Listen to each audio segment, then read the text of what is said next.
here it is, 2006 GMC 2500 Duramax Allison transmission. This is the LbZ package. Crew cab, long bed, 4-wheel drive, mostly stock. It was a pipeline truck. If you can look in the right lighting, you can see it on the door. Equipped with airbags, gooseneck ready, so when I'm ready to get a big trailer. 124,000 miles. It's a little bit rough because it was a pipeline truck. Get started, this bumper, not a fan of this. I don't know what they had mounted up here. I'm assuming some sort of light. Bumper's a little bit crunched. Got a replacement one, OE replacement, might just spring for a bigger aftermarket one. Little things here or there. It is a Chevy, so, or GM vehicle, so those things are expected. Other than that, runs great. Show you the inside. Hand crank windows. Was a pipeline truck in Alaska, so they weren't springing for luxury back then in 06. Rubber floor mats, leather seats, so just all around great to clean. I'm assuming they were, seeing as it was a company truck, this is probably a lead truck or something, they were doing paperwork at night. Interior is mostly solid. It's dirty, but I mean, there's these tears right here in the driver's seat. That's about it. Everything works. AC, heat, 4-wheel drive, limited slip diffs. Yeah, great truck. Like I said, it's a little bit dirty. Not really too concerned about that at the moment. It isn't a show truck. This is gonna be a work truck. Not a work truck.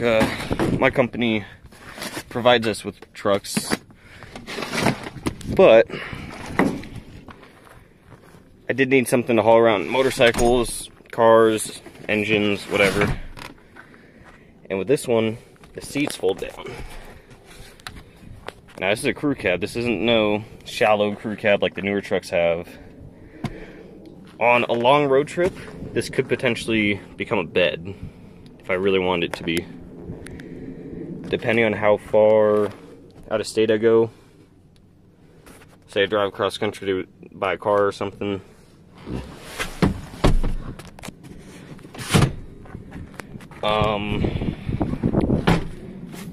Go from there. Now it is an LbZ, so high mileage option, a little bit more horsepower. Thing makes from the factory 360. All right, so we'll show you under the hood. Everything is stock except for the air intake, K&N, cold air, or whatever. Not really too worried about that. I prefer to have completely stock. Charge pipes and whatnot, they look aftermarket, but I mean, honestly, I don't really. This is my first diesel that I've personally owned.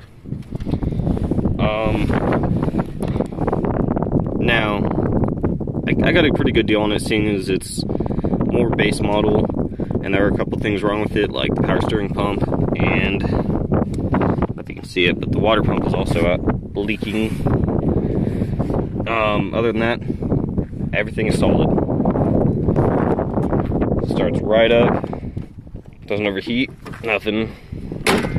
I had the brake light switch go out on me, so the brake lights were just staying on. But got that fixed. There's just a little $10 part attaches to the pedal.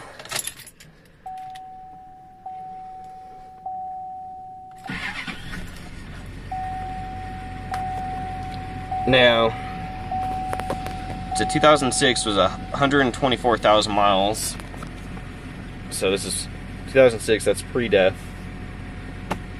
I am in the state of California, but apparently they don't really give a shit about smog on these.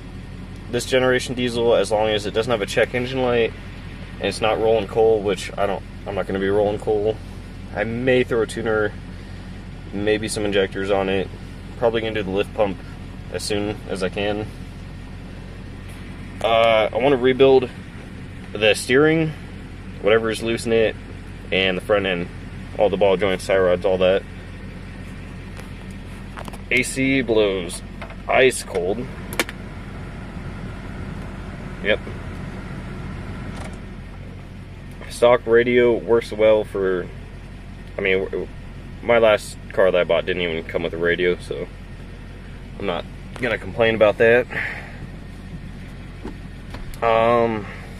Yeah, just a pretty solid truck. Now let's get to why. Now, you might ask yourself, why would you buy such, why do you need a diesel? Why do you need a four-wheel drive?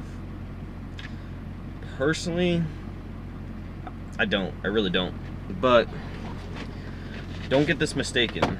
I'm not gonna be one of those brodozer guys. I bought this thing because I need something to be able to tow, and I need something to be able to haul. My last truck that I had, it was a 2000 Ram 1500 with the 5.9, and the Magnum transmission worked great. But now I don't mind pushing the potential of the engine. That's not at all a problem. Now what I do have a problem with is when I'm hauling a lot or I'm towing a lot and I need to stop. I don't like not having enough brakes. This thing, it weighs like 8,000 pounds. It's fucking planted.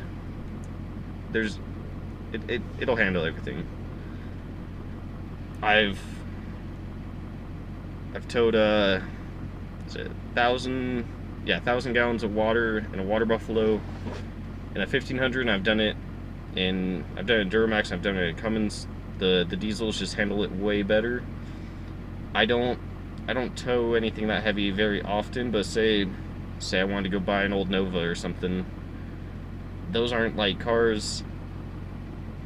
I don't like having not enough truck. It's just not fun. It does have the airbags in the back, so if I do get a bigger trailer or haul something heavy, I can air up. That's the whole point of this truck. I'm about to be getting a house, so I'll probably be getting a trailer, probably be getting some sort of project car, more track oriented. I do plan on getting another dirt bike, probably a Harley, but you don't really need to haul the Harley too often. But I just need a truck. This isn't one of those brodozer trucks. I hate that shit. You don't need 22x12s or 22x14s on your fucking 6-inch lifted diesel. It's ridiculous. It's just not necessary.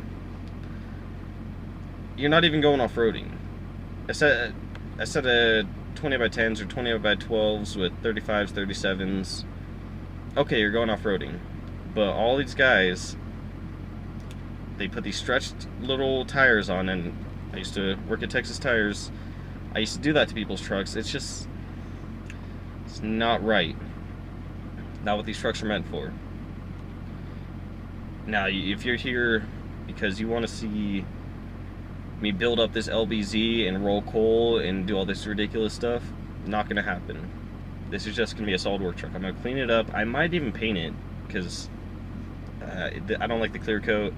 It's got a couple nicks and shit there, here and there. It's just not as clean as I'd like it to be. Trucks to me they don't have to be perfect, but I might as well while I'm at it, you know. Now what I will be doing to this truck is keeping these stock aluminum rims. They're not stock to this truck. I'm pretty sure they were put on, but they're high quality rims. They're 17s, and to my understanding, I was talking to a buddy of mine. He's got a leveling kit and some 35s on some 20-inch rims with a little bit of offset, and he barely rubs. So with these stock rims with no offset, I should be able to get away with not rubbing. We'll see. I'm probably going to throw some leveling keys in here. Maybe I'll actually spring and do a little bit of lift. I don't know. We'll see after I put the 35s on. The goal for this truck isn't to be pretty or fast or any of that. Now, I may do some things here or there to make it better, but it's not trying to be a show queen. This ain't no pavement princess. I'm literally up here in the mountains of my town. Now, with that said, I'm not going to be doing anything crazy to it. I do want to make it nicer, obviously. Not going to do anything too crazy on the interior. I like to be able to get in here with my muddy boots and it'd be fine. I'm not going to do anything to sacrifice reliability. I'm not going to do anything to sacrifice passing smog in California. It passed with flying colors. I do want to get rid of this light, this fluorescent lights, and probably put a different headliner in here, but we'll see. They are kind of nice, but you know, they're bright as hell, but I don't really need them. Probably whether I put a stock bumper on or I get a aftermarket bumper, I'll probably put a light bar. I'll probably put some little 5-inch pods on the back too for backing up at night. That's really nice. If you've ever backed up in the middle of nowhere at night, you know, you're up in the mountains, it's not, you can't see worth a shit with the regular reverse lights out there. Now, so I mean, that's just useful things like that. I would like to put a winch on this thing. I don't do a lot of off-roading, that's why I don't want to get a lift. It sacrifices reliability and gas mileage, or not, fuel mileage, whatever you want to say. Some might say, oh, it's perfectly reliable. Well, typically you're putting stress on your ball joints. Just going with bigger tires, you're putting stress on all your steering components. And when you lift, you are definitely putting stress on your drive shaft and your transmission. I don't want to have any reliability issues. I don't go off-roading too much. This gets around pretty well for what I need to do. If I'm going way out there, this is a long bed crew cab. I'll get a fucking Jeep, or I'll do it on a dirt bike.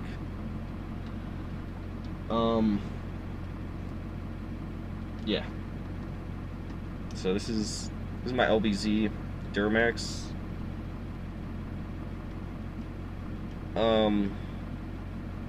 We'll see how many miles I can catch up on it. It's only got 124, so we'll see. I don't intend to drive it very often because it's not a brodozer. Not about that. Diesel's expensive. They're not meant to just hop in them, start them up real quick, you know, run to the store, get your coffee, whatever. They're meant for longer driving. It's just not good to run them like that. So, but yeah, stay tuned. We will, after I get a house here pretty soon, we will be rebuilding this front end. Most likely be installing at least a leveling kit, and once these tires are worn out more, because they've got a lot of life on them, I will be putting some beefier tires on it. So stay tuned and stay along.